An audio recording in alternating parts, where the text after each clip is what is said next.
Swamiti Namini. Namo Om Vishnupadaya Krishna Prashtaya Bhutale Srimate Bhaktivedanta Swaminiti Namini. Namaste Saraswati Deve Gauravani Pracharini Nirvisesa Sunyavadi Paschatya Desatarini. Om Ajnanatimirandasya Jnananjana Salakaya Chakshurunmilitam Yena Tasmai Sri Gurave Namaha. Sri Chaitanya Manobhishtam Sthapitamena Bhutale Swayam Rupa Kadamahyam Dadati Svapadantikam. Vandegam Sri Guru Sri Utapadakamalam Sri Gurun Vaishnavamscha Sri Rupam Sagrajatam Sagagana Raghunadanvitam Tam Sajivam Tadvaidam Savadutam Parijana Sahitam Krishna Chaitanya Devam Sri Radha Krishna Padan Sagagana Lalita Sri Visakanvitamscha. He Krishna Karuna Sindhu Dina Bandhu Jagatpade Gopesha Gopika Kanta Radha Kanta Namoste Tapta Kanchana Gaurangi Radhe Vrindavaneshwari Vrishabhanu Sute Devi Pranamami Haripriye Vancha Kalpatarvyascha Kripa Sindhubhye Vachapatitanam Pavanebhyo Vaishnavebhyo Namaః. Shri Krishna Chaitanya Prabhu Nityananda Shri Advaita Gadadhara Shiva Sadi Gaurabhakta Vrinda Hare Krishna Krishna Krishna Hare Hare Hare Rama Rama Rama Hare Hare. Isvara Parama Krishna Satchidananda Vigraham Anadi Radhir Govinda Sarva Karana Karanam.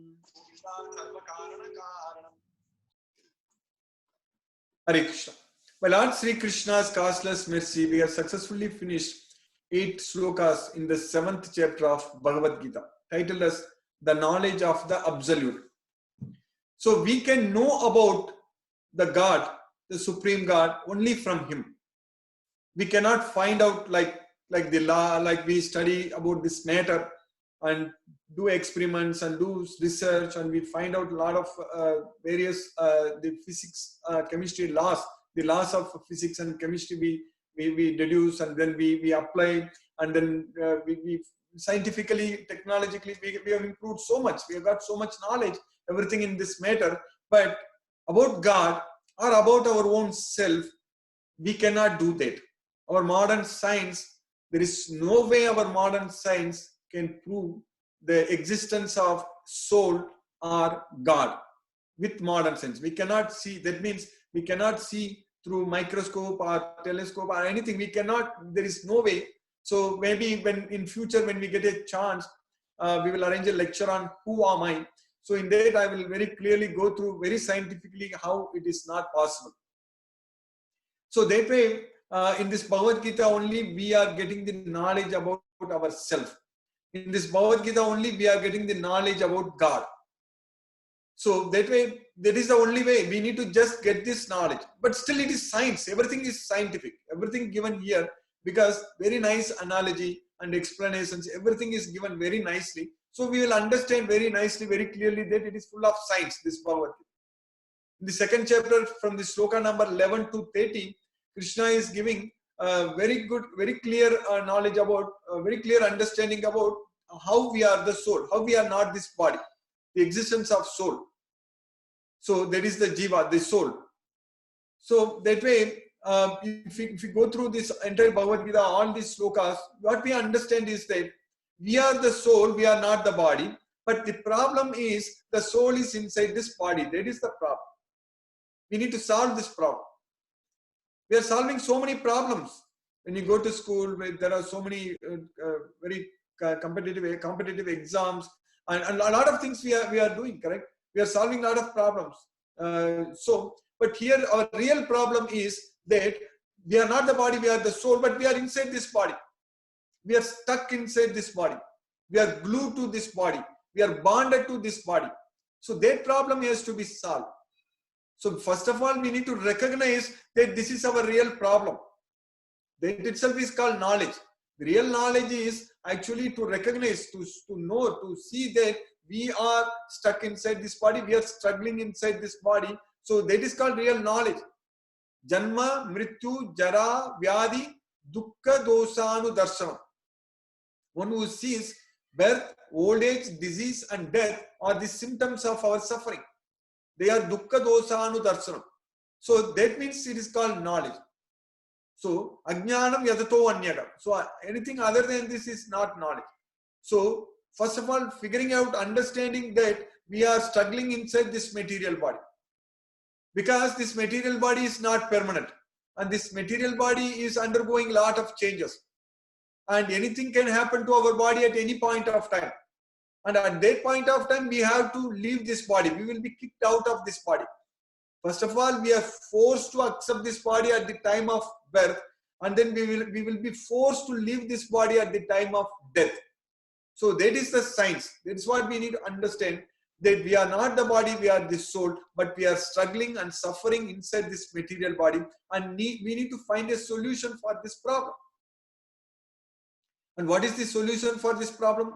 This Bhagavad Gita knowledge. Because in Bhagavad Gita knowledge, the how to solve this problem, the study guide or a solution guide, solution manual. Basically the solution manual is very clearly given in this Bhagavad Gita book. So if we study this 18 chapters, 700 slokas and understand very clearly each and every sloka and understand how we are suffering, how we are struggling, and what is the procedure, how to get out of this material diseased condition, so then we will be able to solve our problems. So Krishna is saying that the Indriyani Mano Buddhi, so the senses, mind, intelligence, these are all we are having, but the problem is they are infected. So because they are infected by the desires, so that is called Kama. So Indriyani Mano Buddhi Asyadhisthana Mucchade Etegi Vimohayati Esa Jnana Mahavritya Deganam. So that way the main problem, the main reason for our suffering is actually the ignorance. We don't have the knowledge. That is the problem. Ajnane avritam jnanam. Our knowledge is covered by ignorance. Ajnane avritam jnanam tena muhyanti jantavaga. So that way we are bewildered. We don't know what is right thing. We don't know how to resolve this issue, how to solve this problem, because we don't have the knowledge. That is the problem. So that's why Krishna is teaching us that if we get this knowledge, then Krishna is saying that when the sun comes out, everything comes to light. Aditya vajnanam prakasayati tatparam. Jnanena tu tadajnanam yesam nasitam atmanaga tesam aditya vajnanam prakasayati tatparam. So when the sun lights up, when the sun comes up in the sky, so everything is bright. So that way all the darkness is gone. So similarly, when we get this knowledge of Bhagavad Gita, then everything we will be able to see in the correct way. So otherwise we are under ignorance, means we are under darkness. So darkness, there is the ignorance. That's why Krishna is saying in Bhagavad Gita in the 10th chapter 11th sloka, Krishna says that to my devotees, to show my special mercy, I destroy the darkness of ignorance by the shining lamp of knowledge.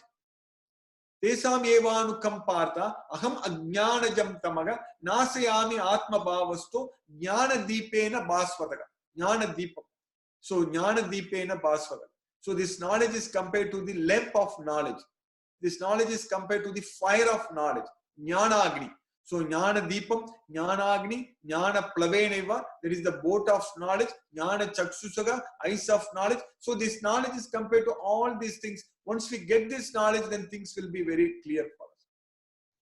Then we will not suffer anymore in this material world. Then we will do things in the right direction, in the right way. So that's why this knowledge is the key. This Bhagavad Gita knowledge is very, very important. And what is the qualification to get this knowledge? When we go to college, we need to meet all the qualifications and prerequisites. Otherwise, we won't get admission. So how we can get admitted to this school of Bhagavad Gita? How we can get this knowledge? So the qualification is very easy. Only one qualification. There is just having a faith. That's it. Shraddhavan labhate jnanam. Just having a faith on this knowledge, we will get it. When we go to school, when we are taught about all the various kinds of physics, chemistry, all the laws, so in the beginning, we just have faith. That's why we studied, and then we are able to apply everything, and we are able to progress all those things. So similarly, in this Bhagavad Gita, if we just have a faith, so this faith is not simply a blind faith or sentimental faith. This faith will become, finally, it will become a philosophical faith. It's based on the scientific faith. Once we understand this Bhagavad Gita fully, we know that everything is science here. So then our faith will be very, very strong and very powerful. Nobody can shake our faith. So that's why this entire knowledge of Bhagavad Gita is very much here. So we are on the right path. We are making progress and we are studying Bhagavad Gita. And if we continue this and if we study and understand the entire Bhagavad Gita, I'm sure our life will become very, very wonderful, very peaceful, blissful, everything. So because the important thing is that we know everything will be very clear for us. There will be a purpose for our life, meaning for our life, and we know what we are doing, whether it is right or wrong. So we will be able to consult this Bhagavad Gita. We'll be able to refer to this Bhagavad Gita and make decisions when we want to start an activity, when we want to do an activity. So that way, because this human life is very short, and we need to make use of the time as much as possible to promote ourselves. We should not be struggling and suffering in this material world forever, because this is an opportunity. If we miss this opportunity, then we are going to keep coming back to this material world again and again. That is the problem. It's not fun. It is not fun to take. It's not fun to take birth again in this material world, forced to accept another material body, and we don't know what kind of body we will get. We don't even know. We are not sure whether we'll get another human body. It all depends upon the reactions of our actions. Each and every action has got an equal and opposite reaction. So that is the Newton's third law of motion. But what is the law of karma? The law of karma is that each and every action has got an equal and similar reaction. If we do good things, we are going to get good reactions. If we do bad things, we are going to get bad reactions. So that way, if you don't have this knowledge, if you don't follow the principles of Bhagavad Gita in our life, so that way each and every action is going to bind us more and more into this material world. So then the reaction is going to be very severe, and then we will be forced to accept any species. We will be forced to accept the body of any species. So that way we have to be very careful, and we need to utilize this time very effectively to progress ourselves, not to degrade ourselves. That's why Krishna is saying that with the help of mind, one can uddaret atman atmanam natmanam avasadayat. That's what Krishna is saying there. Uddaret atman atmanam natmanam avasadayat. One should elevate oneself with the help of mind, not to degrade himself, not to downgrade, not to suffer in this material world. Because atmaivagi atmano bandhuga atmaiva ripuratmanaga. Because for the mind, for the body, for the soul, this mind is the friend as well as enemy. So it all depends upon how we treat the mind. If we are able to control the mind, then it will become our friend. But if we don't control the mind, then mind will become our enemy, and then we will struggle and we will suffer in this material world. So that way, this is an opportunity for us to make our mind as our best friend. This is a great opportunity. So that's what in Bhagavad Gita, Krishna is teaching the techniques, all the process to control our mind, to make our mind as our best friend. So that way, if we have the complete knowledge of Bhagavad Gita, then we will take the right decisions. Then we will not waste the time. It's very important. It's very precious. We will not waste this great opportunity. So that way, we are all very sincere and serious. That's why every day we are making good progress in this effort. So now we are in the 7th chapter of Bhagavad Gita. So in the 7th chapter, Krishna is teaching us a lot of knowledge. Krishna is teaching us that, first of all, he is the source of everything. That's the thing we understand. Krishna is saying in many chapters, many slokas, Krishna is repeatedly saying that everything comes from him. He is the source. So that point we have to be very, very clearly understand. We should understand very clearly from this Bhagavad Gita. Krishna is saying that because anyone who understands, anyone who knows that Krishna is the source of everything, Krishna is the knower of everything, then they will be freed from, they will get the peace of mind. The real way to get peace of mind is only to connect ourselves with God. Otherwise, we are not going to get peace of mind. Because the mind can be peaceful only when the mind is steady, when the mind is not disturbed. We already studied in the 6th chapter, Arjuna told Krishna that Chanchalamgi mana Krishna pramadi balavadridam tasyaham nigraham manye vayoriva suduskram. Because the mind is restless, turbulent, obstinate, and very strong. It's very difficult to control the mind. That's what Arjuna told Krishna. So there is a fact, because Krishna also agreed. It is very, very difficult to control the mind. So that way, if we study this Bhagavad Gita fully and understand all the processes, and we are able to control the mind, so then we will be able to be very happy. So that's why in Bhagavad Gita, Krishna is saying that everything comes from me. So all this material world, spiritual, everything. So etat yonini bhutani sarvani iti upadaraya aham krishnasya jagattaga prabhavaga pralayaga stada. So Krishna is the source of everything. Krishna is the creator and annihilator. Everything comes from. So that way, we should understand from Bhagavad Gita, there is only one God, the Supreme Personality of Godhead. So in Bhagavad Gita, the name is given as Krishna, so we can just take it as it is. That's it. There is nothing wrong. There is that's the main thing. The spirit of studying Bhagavad Gita is actually when we want to study Bhagavad Gita, we should take it everything as it is. That is the main thing. We cannot take away something and fill in something. So there are many people, sometimes they speak Bhagavad Gita for hours. For hours they speak, they give a lot of lectures and they have a lot of followers and all such things. But unfortunately, they don't even mention the name of Krishna. Because in Bhagavad Gita, so many times, Mam, Aham, Me, Krishna is talking about himself so much. So if we just don't recognize Krishna, if we just ignore Krishna in Bhagavad Gita, then what kind of knowledge we are going to get from Bhagavad Gita? So that is the main thing. So this Bhagavad Gita means we should study as it is, everything we should take as it is. There is no need to remove something and fill our own things. Because it won't work. That is the main thing. So that's why this Bhagavad Gita is considered the most secret knowledge, even though it is available. As I mentioned yesterday in the class, that Krishna is repeatedly saying that it is Paramam Guhyam, Guhya Uttamam, Ragasyam Etad Uttamam, Raja Guhyam. All these things repeatedly Krishna is saying in this Bhagavad Gita that it is the most topmost secret, ultimate secret, because we need to study this Bhagavad Gita as it is fully and understand everything as it is. So then we will get the complete knowledge of Bhagavad Gita. Then we will be able to apply this Bhagavad Gita in our life. So that's why this is a very, very important science and knowledge. We need to just take all these chapters, all these slokas, 18 chapters, 700 slokas, we should take as it is and then study. Because another important major point we need to understand and accept it. This Bhagavad Gita is very simple, very straightforward. Every sloka, every word in each and every sloka, it has got straight meaning. There is nothing like, there is no need for interpretation at all. Because Krishna is conveying the message very clearly, and also it's a very simple language. In Sanskrit, if you look at any other Puranas or Upanishads or anything, even if you look at Srimad Bhagavatam, other Puranas, the language, the words, vocabulary is very difficult and it's difficult to understand. But this Bhagavad Gita is really, really very easy, very simple language Krishna is using, because this is the song composed by Krishna, the Supreme Personality of Godhead, Sri Krishna himself. Because we are listening to so many songs, so many music and all such things. Here, what is the meaning of Bhagavad Gita? Bhagavad Gita means the song of God. So Krishna is singing, basically. So if we just listen to these songs and understand all these slokas, then like Arjuna, what happened to Arjuna? In the beginning, Arjuna was totally restless, completely restless.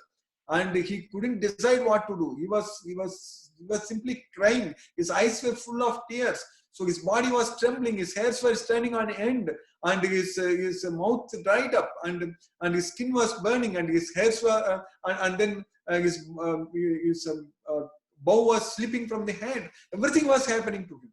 So then at the end, when he studied this Bhagavad Gita completely, Arjuna told Krishna that now I've regained my memory. So now my illusions are gone. My doubts are clear. All such things Arjuna is telling Krishna. Nasto moha smritir labda tvat prasadat maya chutam sitosmi gata sandega karise vachanam tava. So now my illusions are gone. I am very much strong and steady, and I know what to do. So what to do? I need to just follow your instructions. Karise vachanam tava. I just follow what you said. That's what Arjuna told. So that's what we are supposed to do. We should just follow what Krishna says in Bhagavad Gita. So that means we should know what Krishna says in Bhagavad Gita. That means we should know who Krishna is. That is the main thing. Without even knowing about Krishna, then how can we believe in him? How can we develop love towards him? And how can we follow him? That's why this chapter, 7th chapter, is the knowledge of the absolute. So here we are knowing about Krishna. So in the sloka what we studied yesterday in the 7th chapter, in the 8th sloka, Krishna said that Mattaga Parataram, in the 7th sloka, in the 7th chapter, 7th sloka, Krishna said that Mattaga Parataram Nanyat Kinchitasti Dhananjaya Mayi Sarvam Idam Proktam Sutre Manigana Iva. So Mattaga Parataram Nanyat Kinchitasti Dhananjaya. There is no other truth which is superior to me. There is nothing else which is superior to me. That's what Krishna is saying. That Krishna is saying that clearly that he is the Supreme Personality of Godhead. There is no one superior to me. So even in the 10th chapter also Krishna is saying that Name Vidu Suraganaga Prabhavam Namaharshayaga Aham Adirhi Devanam Maharishinam Cha Sarvasaga. So even the demigods or Maharishis, they don't know about me because I am the origin of everything. That's why Brahma was singing to Krishna that Anadir Adir Govinda. Anadir Adir Govinda means Krishna has got no beginning for himself. Anadir. And Krishna is also Adir, means he is the beginning of everything. There is no beginning for himself and he is the beginning of everything. So that's what Govinda, Anadir Adir Govinda, Sarva Karana Karanam, is the cause of all causes. So that way, if we get that knowledge, if we understand this Bhagavad Gita fully, then we will be able to really make a lot of progress in this life, and we will be able to control our mind. We will be able to get rid of this material bondage, material wealth, 3 modes of material nature, everything. Then we will not be again forced to suffer in this material wealth. So now in the 8th sloka, what we are studying in the 7th chapter, Krishna is continuing that. Rasogam apsu kaunteya prabhasmi sasisuryayo pranavaga sarva vedesu sabdaga ke paurusam rusu. Rasogam apsu kaunteya. So Krishna is saying that I am the taste in water. I am the taste of water. Rasogam apsu. So it's very important because if water is not tasty, we can't drink. But the main thing is that to quench our thirst, water is very important. We can drink all kinds of other cold drinks and everything, but nothing can quench our thirst. So H2O, water is very much needed. So that's why Krishna is saying here that I am the taste of water. Rasogam apsu kaunteya. And Prabhasmi Sasi Suryayu. So Sasi is the moon and Surya is the sun. So I am the light. I am the light I am the light of the sun and moon. So Krishna is saying that Prabhasmi Sasi Suryayu. So Pranavaga Sarva Vedesu. Of all the Vedas, I am the syllable Om. So Om is a very important syllable, important mantra. So Krishna is saying that Pranavaga Sarva Vedesu.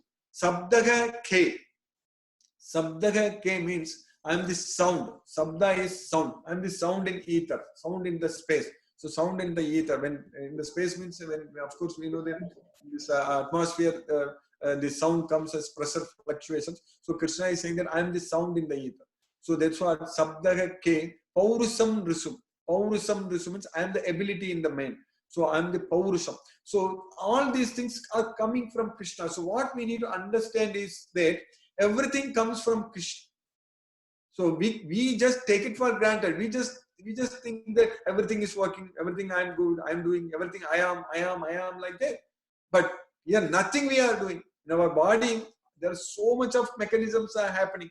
If we get into the details of molecular cell biology, it is so much in the molecular level, lot of things are happening within our cell. So much of biochemical reactions are happening. So much. All these genes, decoding proteins and fats, all so much happening. It's really so much. But everything is happening by Krishna's arrangement. And there is proton pump and we get the hydrochloric acid and then it digests and then we are breathing and inhaling and exhaling and the oxygen is getting exchanged with the carbon dioxide and then it goes to our blood.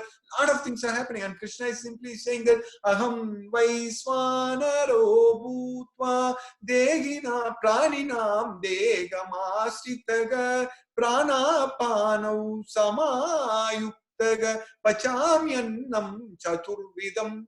So Krishna is saying that I digest all 4 kinds of foods and I maintain the both ingoing and outgoing air, I balance them. So that's what prana, pano, samayuktaga. So such things are happening in our life because God, Krishna, He is already doing all those things. When we simply take it for granted that everything is great, I am the best person and I can do all those things, all this ahankara comes into picture and without even knowing that everything is under the control of the God, everything is under the will of the God.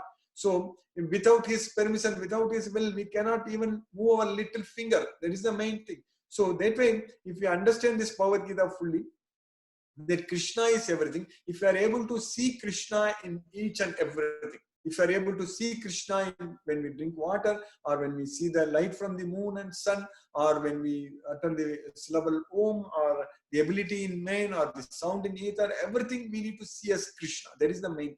So then we will not lose Krishna. Then we will be connected with Krishna. That's why this sloka, which I often quote, that Krishna is saying that Yoma pasyati sarvatra sarvam cha mayi pasyati tasyaham na pranasyami sachame na pranasyati. So one who sees me in everything, one who sees everything in me, so I am not lost to them and they are not lost to me. That's what Krishna is saying there. So that way, there is no way we can separate God from us. When we talk about God, immediately people think about religion. So I should be secularism. So I should not be talking about God. All such things. But that is not true. God is there. That is the main thing. You can give various names. That is different thing. God can take many names. But in Bhagavad Gita, Krishna, the name is Krishna, and we simply have to accept Krishna. That's it. There is no need to really argue on this, or no need to really worry about it. So that's why we need to study and understand this Bhagavad Gita fully. So then we will be able to realize and understand that the Supreme Personality of Godhead, Sri Krishna, he came to this world 5,000 years ago, and he gave this knowledge for us. So that is the main thing. So Krishna, he was here in person. He was here 5,000 years ago. And he's here now also. Everywhere he is there. He's there in each and every atom. He's there in our heart as the super soul. Just many slokas I mentioned in the past. So Krishna is there everywhere. So that is the point. We need to only recognize. We need to realize this science. So then if we are always connected with God, our life will be full of bliss. We will be very happy. That means we will achieve peace of mind. We will be very happy. So that is the main thing. So the happiness comes only by realizing about the existence of God and ourself, the soul, and then the Jivatma connecting with Paramatma. So then only we will be able to achieve peace and happiness. Otherwise, there is no peace of mind. There is no peace of mind means there is no happiness. So nasti buddhi ayuktasya nacha ayuktasya bhavanaga nacha abhavayataga santi asantasya kutasukam. When we are not connected with God, then there is no intelligence. Also, there is no steady mind. When there is no steady mind, there is no peace of mind. When there is no peace of mind, where from happiness comes? Asantasya kutas sukam. When there is no peace of mind, where from happiness comes? So happiness is simply defined as the status of our mind. So if we are peaceful, we are happy. If we are not peaceful, we are under distress. We are struggling. We are suffering. So that way, by Krishna's mercy, today we successfully finished the 8th sloka in the 7th chapter. I will stop now and will discuss if any questions are there. Hare Krishna.